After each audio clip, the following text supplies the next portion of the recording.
Мислите ли дека Грција би се согласила доколку двете страни дадат некакви гаранции да се отворат преговорите со Европската унија, дури ако не биде затворено прашањето со името?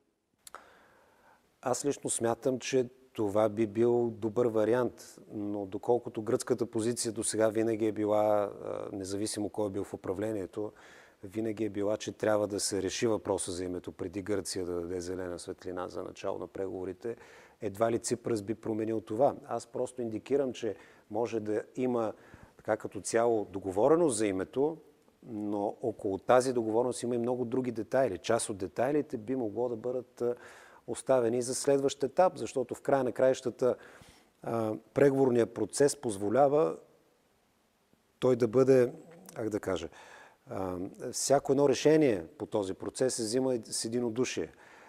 Сега трябва да се вземе с единодушие да се даде дата за начало на преговорите. След това, когато започнат преговорите, всяка една преговорна глава се отваря и затваря пак с единодушно решение.